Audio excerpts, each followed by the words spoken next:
Good morning to our viewers and listeners from the America Hub, and good evening to our viewers and listeners from the Africa Hub in Nairobi.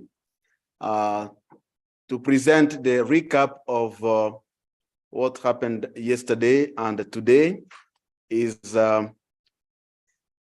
Marita Grudzen and Prof. and listeners from and Gerald Grudzen from the Global Ministries University in San Jose in California, and Father Innocent Maganya from the Institute for Interreligious Dialogue and Islamic Studies in Nairobi. I would like just to remind the listeners and the viewers that this global interfaith conference on Fratelli Tutti is co-chaired by Tangaza University College Institute for Interreligious Dialogue and Islamic Studies and Global Ministries University in California.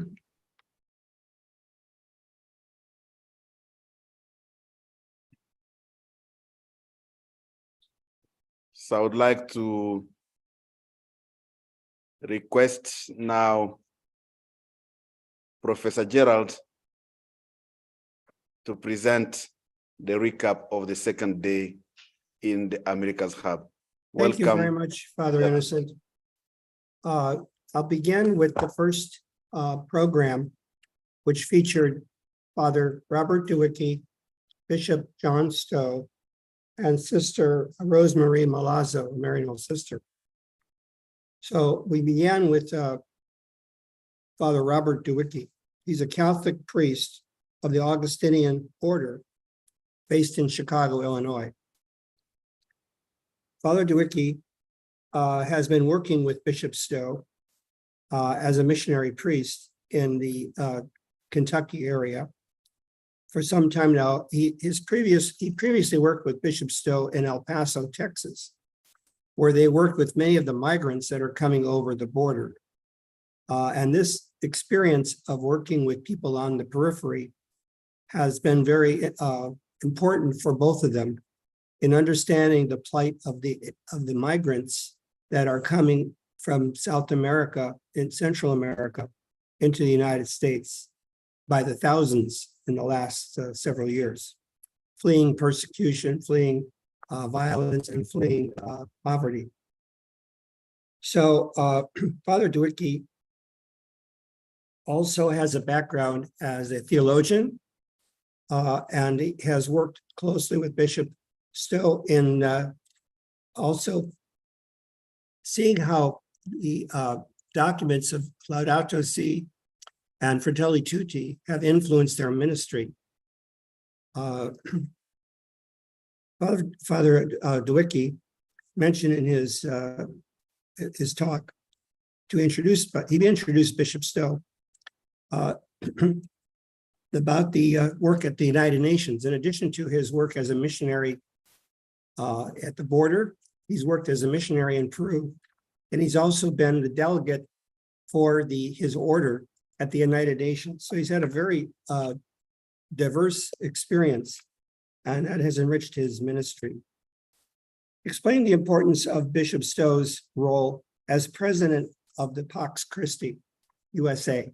This is the largest peace organization in the world, and he is the USA president of it. He recently has been to Rome to meet with leaders of Pax Christi in other parts of the world. So he considers himself as a missionary of peace. We'll see that in his talk. He is also, we're going to hear from, when we heard his talk by Bishop Stowe, he referred frequently to Pope Francis's mission now to the Congo and to the Sudan. So Father Dewicki, like Bishop Stowe, has tried to imitate or follow the example of Pope Francis by working with marginalized people in the Appalachia region of the US, which is part of the diocese of Bishop Stowe.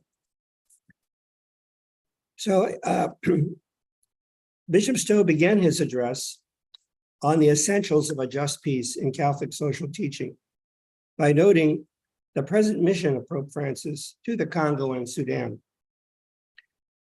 He quoted frequently from Pope Francis's speeches actually given the last few days in these regions of the world. He stressed that Pope Francis did not speak about peace and reconciliation strictly as an academic subject, but he also embodied this peace and reconciliation in the way he conducted himself with the people he met in these parts of the world. And this has been a part of Pope Francis's ministry throughout his pontificate. He does not shy away from direct human encounters, and he draws people close to him to show that God is close to each human being, and that the church's mission is to embody that in its everyday mission and ministry. Pope Francis, according to Bishop Stowe, has given us a wonderful blueprint for bringing human solidarity and embracing all those who are on the margins of society. He's also been a leader in creating a way to apply Fratelli Tutti and Laudato Si in his own diocese.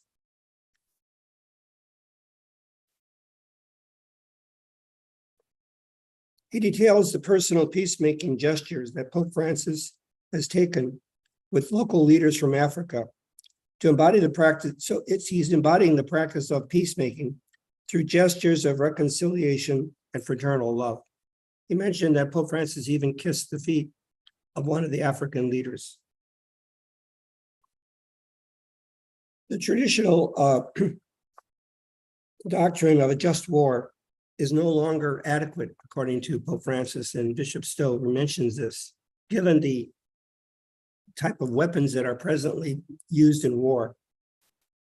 So Bishop Stowe had recently been to Rome to look at this topic with other Catholic religious leaders and to see how we can develop a new understanding of a just peace based upon Catholic social teachings.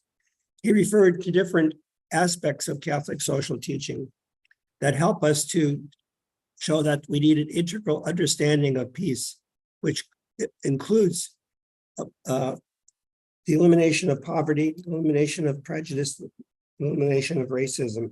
All these factors play a role in conflicts around the world.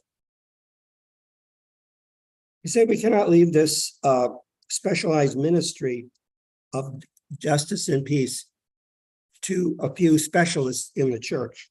It is the obligation and the duty of all Christians and people of goodwill to work for peace wherever they are.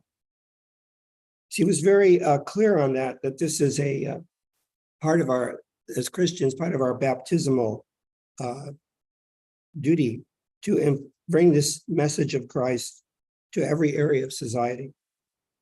The task before us becomes, according to Bishop Stowe, to apply this in areas of the world that are presently locked in conflict. We need many more prophetic witnesses because the time is short. The doomsday clock is now getting closer to midnight by many experts on this situation.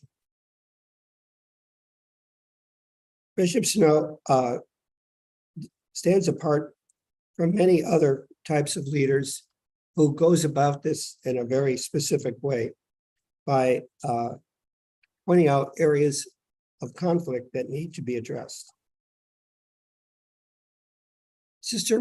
Following Bishop Stowe's talk, Sister Rosemarie Malazzo, a Maryknoll sister, pointed out the role of women in peacemaking. She has traveled to many areas of conflict around the world and been part of the Christian peacemaker teams, which is now known as community peacemaking teams, and has worked with women who have experienced violence, oppression, and prejudice. She goes into these areas at her risk of her own life with her team to embody the presence of Christ, presence of the church in areas of great violence. And usually what she does, she meets with women and finds women who want to walk with her as they are experiencing many of these areas of threat to their lives. So she pointed out that women play a key role in peacemaking, particularly through reconciliation with the people who have oppressed them. So she pointed out many examples of this in the Congo, in Iraq, and other parts of the Middle East where she has worked, and worked alongside women who have been experienced this kind of violence. She's part, as I said, of a team who does this around the world. Gerald, we cannot hear you. Oh, she's part of a team that There's an does issue with this your mic. work. Can you hear me now? Can you hear me now? Can you hear me, Father Innocent? You are muted. Says for a second. Says I'm muted. Your mic has an issue. Can you hear me now? Can you hear me? We don't hear you.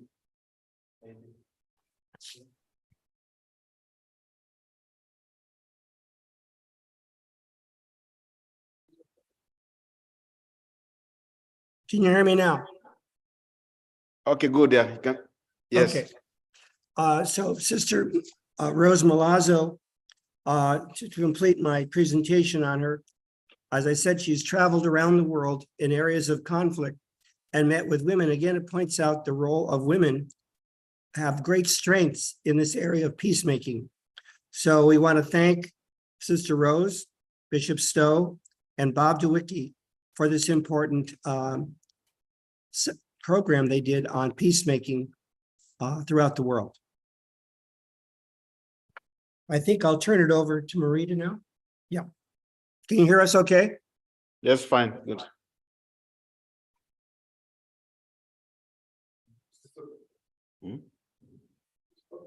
Good morning and good evening, everyone. The second presentation that was presented yesterday in the American Hub was entitled Achieving the Paris Goals and Walking in the Light of Laudato Si Through a Just Transition from Fossil Fuels.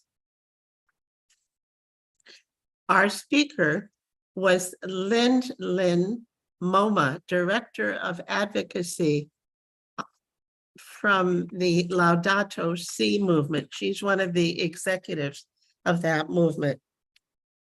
She began her talk by first describing the Laudato Si movement briefly, showing in a map its 30,000 members all over the world.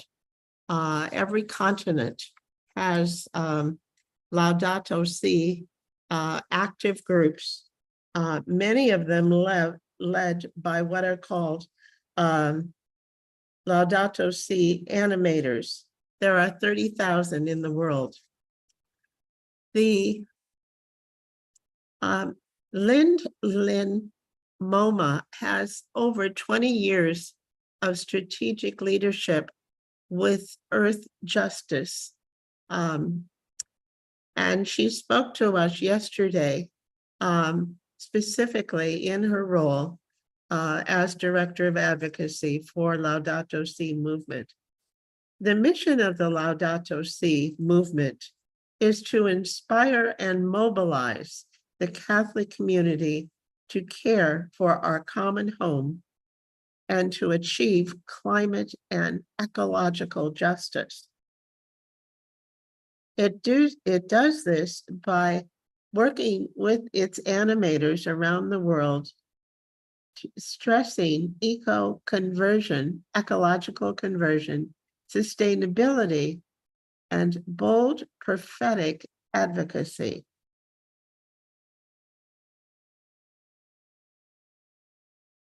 There are 4 events the Laudato Si movement has each year. The first is the season of creation, which is a 5-week period beginning September 1st and going through October 4th, the feast of St. Francis of Assisi.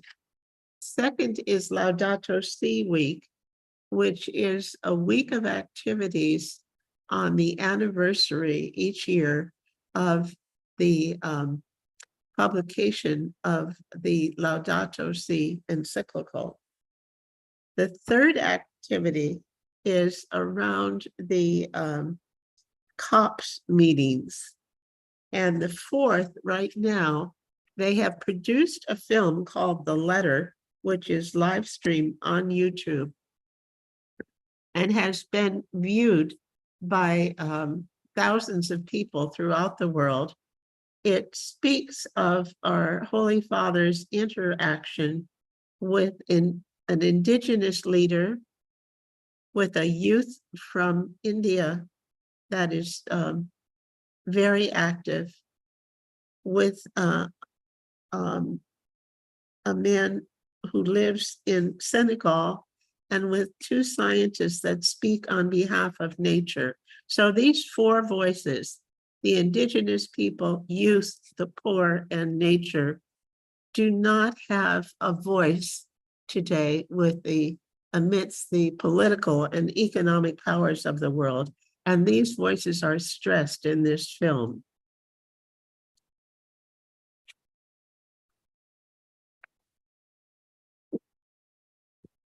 Now I'm going to speak about the role of Laudato Si that she described in her talk at COP27, which occurred this past fall.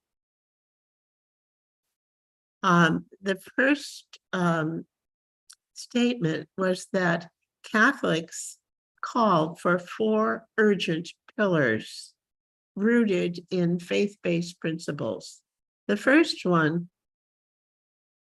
was mitigation, with emphasis on divestment and rapid elimination of fossil fuels. The second one focused on finances to establish a new economic paradigm different from the current economic models. The third pillar was to address loss and damage. The Global South urgently needs finances to help communities recover from climate impacts.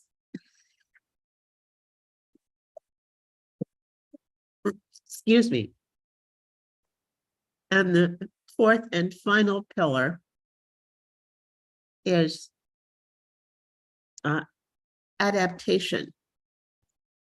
Women and girls in the Global South are most affected, and their voices are rarely heard. We need a greater commitment to environmental justice, specifically in this area of adaptation, with funds from rich countries accessible to the most rich countries that would make funds available to the most vulnerable communities.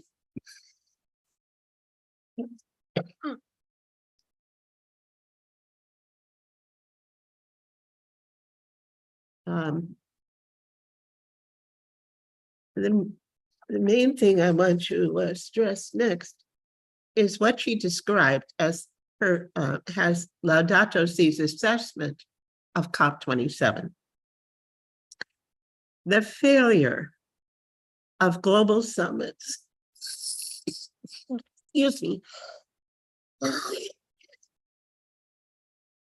the failure of global summits on the environment makes it plain that our politics are subject to technology and finance. There are too many special interests, and economic interests easily end or triumph the common good and manipulate information so that their plans will not be affected. Stagnation following what COP26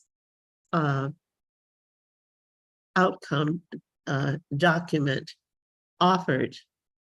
Now, COP26 had these phrases in it, to phase down unabated and phase out inefficient oil subsidies without any specific specification of what those terms meant.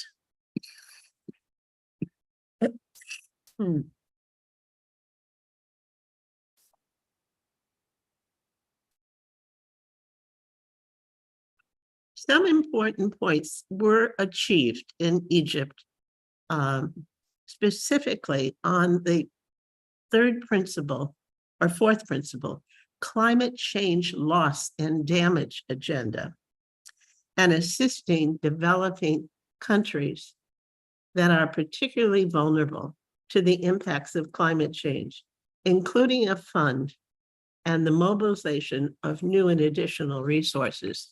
So actually, this was achieved at COP27 by extending the week-long meeting a day and a half in order to achieve the foreign nations really fought for this climate change loss and damage agenda.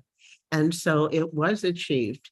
And another positive aspect of COP27 was the launch of a new work program, which includes annual meeting of ministers to discuss the just transition to all energies, providing a forum for the talks that have already begun on the issue of fossil fuel. So every year there will be a meeting of ministers, political ministers, to discuss this elimination of fossil fuel. So that is the primary summary of the talk that Director of Advocacy for Laudato Si, Lynn MoMA presented yesterday. And I'll turn it over to Jerry now for our final two programs yesterday in the American Hub. Lisa's next, right? Lisa. Thank you, Marita. Our next panel was on the organization called Interfaith Works, based in Olympia, Washington. This is a leading organization composed of all religious groups in the Northwest area of the state of Washington that began over 50 years ago. It started off as basically a Christian organization, encouraging collaboration among Christian churches in that area for community services. As it evolved over time, over a period of years, the organization began to have other faith-based organizations and that were non-Christian join their group and participate in their mission, which was primarily geared to service of the homeless population in their area. Over time, Lisa Gosiako became co-director of this organization, and she now serves as the president of Interfaith Works, and she was the moderator for this program. In the last several years, the organization actually has focused on a new area. Let me just say this about the homeless. They are one of the leading providers of homeless services now in the whole region where they live, including housing and various other kinds of shelter and services for the homeless, which is very important for their area. But the new area that they have gone into is working with the tribal communities in that area. There are many tribes that exist in the state of Washington, particularly in the Olympia area, that have been not been integrated into the society of that area. And one of the areas has been, of course, the area they focused on is how to view the whole experience of these tribal groups in the loss of their lands. So part of the presentation of the Interfaith Works was a documentary film on this seizure of native lands by colonizers who came to the New World and eventually was approved by the US government. So this appropriation of land, of course, is this is based upon the doctrine of discovery. The film that was shown in the program shows how the church and the state together have taken lands from native peoples and given them no right to that land unless it was ceded back through some treaty. Also, they discussed the whole issue of the boarding schools where native children were taken from their families and placed in these boarding schools. And this has become another area of big concern that Interfaith Works has started to address with their native populations. So one of the ways that they're trying to experience a new start in relationship with native peoples is by developing a new program called Resetting the Table. Instead of a traditional Thanksgiving celebration around the traditional idea of the colonizers coming to the New World and having a feast day with the native peoples, they realized that this is not really the case of what happened. So resetting the table is another way to express through ritual and through memorializing the relationship of the Christian community and other faith communities in the United States with its Native American inhabitants of their area. So Interfaith Works, as I said, is probably one of the leading interfaith organizations on the West Coast, providing services to the homeless, but also pioneering a new relationship with Native peoples in their area. So Lisa Gosiaco actually did a history of this organization, which will be summarized in our final report in the book that we'll do on the history of this conference. So with that, I'll go to the next program. No,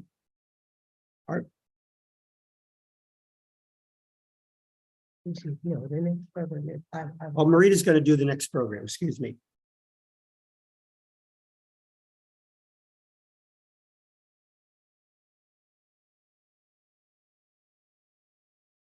The final program, panel number 7 of the U.S. Hub for this conference following Walking Together in the Light of Fratelli Tutti and Laudato Si, was entitled Education for a Global Citizenship. The moderator was Reverend Dr. Frank Pishoda. He welcomed the panelists, describing them as incredibly wise people and the salt of the earth. The first of the 4 panelists is John Raymaker, and he spoke to the philosophical and theological perspectives on education for global citizenship. I also want to point out that Judy Clarence graciously did the summary of this panel number 7, and she asked me to read it. Raymaker began by mentioning key focus points from rather complicated theological perspectives that have occurred in history, but still affect us in ways that impede or discourage global citizenship. Primarily, tribal mentalities and the lust to conquer and dominate. For example, President Xi of China and Putin of Russia.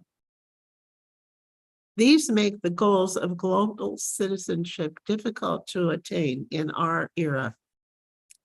He also mentioned problems and possible solutions of revisiting movements that emerged in the 1960s.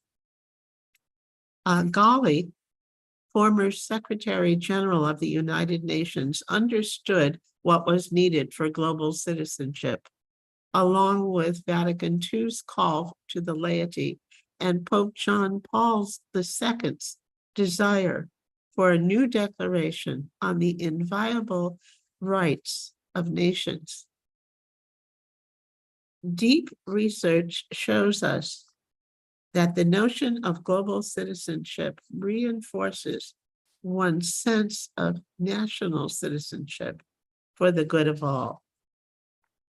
Bernard Lonergan looked at global citizenship from the point of view of interreligious dialogue, including the theological virtues of faith, hope, and love, the mysteries of underlying reality that inform all the world's religions, though it could be argued that there are only two truly universalist religions, Buddhism and Christianity, due to their ability to cross borders and to be uncoupled from cultural baggage.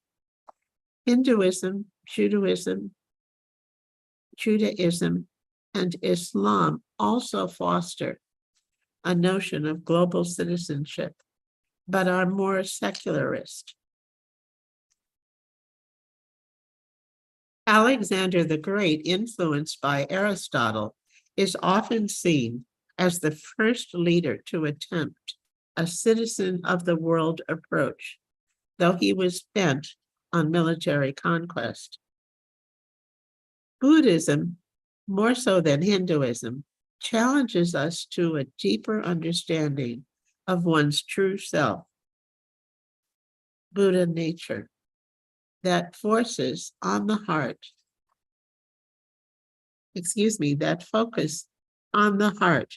that leads us to a sense of global citizenship, healing, human solidarity. Buddhism relies on enlightenment through meditation. Lonergan speaks of the difficulty of overcoming false beliefs and the false believer, one who accepts erroneous beliefs. False beliefs prevent one from becoming one with the mystery of love. Mysticism helps people move to transcendence, to greater contact with another. Pope John Paul II and Francis have led encounters with world religious leaders. Thomas Merton and B. Griffith also excelled in this domain. Christianity also teaches faith, hope, and love, which are functionally equivalent to enlightenment. Zen Buddhism accepts the validity of extrasensory perception. When it's linked with faith, it can serve as reinforcement. Paul Knitter writes, "Without Buddha, I could not be Christian."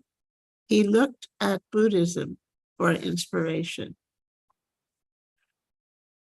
This is interesting. Oxford's word of the year is goblin mode, a slang term for self-indulgence, laziness, abandonment of social norms and conventions, the very antithesis of global citizenship.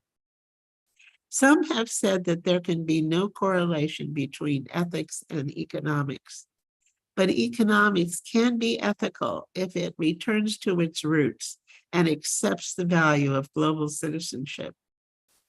Today, more than ever, each of us must tap into the innate joy and beauty of an education centered on values. We need to become the architects and builders of a better world. Competitive behavior, profit-seeking, degradation of the environment for profit must cease. Buddhism was founded on the interdependence of mankind and the environment to maintain a sustainable environment and minimize the suffering of workers in society. Today, more than ever, our world needs all of us to tap into the innate value of joy and love to become architects of the better world we're yearning for. The second speaker was Dr. Kapoor, and he spoke on Gandhi's legacy, education for global peace. Kapoor, mentored by Gandhi, was deeply influenced by him and is carrying on his wishes. Kapoor showed tributes to Gandhi by Einstein, who met with Gandhi, and Dr. Martin Luther King II, who was largely inspired by Gandhi and kept a picture of him on his office wall. Cesar Chavez, Thomas Merton, and the UN General Ban Ki-moon were also profoundly influenced by Gandhi, who was one of the most written about, respected, and revered persons in the 20th century. He perfected the concept of civil disobedience and was the patron saint of the peace movement and the father of human rights. The spiritual dimension of Gandhi's life was extremely important, and he facilitated the fusion of Eastern philosophy and Western diplomacy. My life is my message. My life is my legacy, he stated. Gandhi saw love as the core attribute of the soul and told us love is another name for nonviolence. Gandhi's legacies: truth is God, nonviolence, agape, respect for all religions, a more simplified lifestyle, reverence for all life, resistance to prejudice, racism, and injustice, activism for peace, education that leads to becoming a whole person. His philosophy: the whole world is my family. The third speaker was Tanmay Devi. He spoke to developing the students of today to become the transformative leaders of tomorrow. Devi began by asking us to reflect on the lands we're on and recognizing that for many of us, we're on what was originally the home of others, people indigenous to the land. He went on to say many of the careers and professions for which we prepare students today will be replaced by technology in coming decades. Artificial intelligence, AI, has already started to replace people in many fields. Technology is advancing very rapidly, and this will have a huge impact on our students. Are we prepared? How can we prepare students for skills for the next 50 years if machines will be taking over? The skills we're teaching must change. We must equip students with tools they can use to navigate these changes. We need new challenges, new techniques. As educators, we need to undergo transformation ourselves. We need to begin teaching global competencies to prepare students for global citizenship. These can be found in the 6 C's: creativity/imagination, citizenship, character education, collaboration, communication skills, critical thinking, problem solving. How have we brought these to light? Somehow we need to find a way to teach faith and spirituality. We're coming closer together based on one divine spirit that's real for most of us. We need to develop a sense of conviction and belief in something beyond me or I. Spiritual intelligence, SQ, is the ability to access higher values, to engage energies beyond the ego, to develop skills in interfaith dialogue and interaction. The heart is moved by opening to others, followed by movement toward action and turning inward in connection to another human being. Global citizenship consists of more than just the 6 C's. What characteristics are we developing in our students? And our fourth and final speaker for the day is Ahmed, and she spoke to global citizenship and the power of virtual exchange. Ahmed presented a practical application of education for global citizenship, one which achieves the goals of dialogue and exchange, skills, attitudes, and activation. The Connect program, CELIA, is a technologically powered cross-cultural educational exchange program that enables college students to connect meaningfully across geographies and cultures to explore global issues. Small, diverse groups of university students from diverse countries and cultures meet virtually, peer-to-peer, in live, synchronous, facilitated exchange classes, which last for 2 hours from 4 to 8 weeks, building relationship through in-depth dialogue. The students set their own agendas, deciding on the challenges in the world that they want to discuss. This began in 2003. I'll stop there because I think we have already gone over our time. And so Dr. Grudzen and I will turn this over to Father Innocent for a report on the African Hub. Thank you very much, Marita. I'm going to be brief because we had only one panel today. And then that panel was on integral human development in reference to the document of Pope Paul VI, Populorum Progressio of 1967.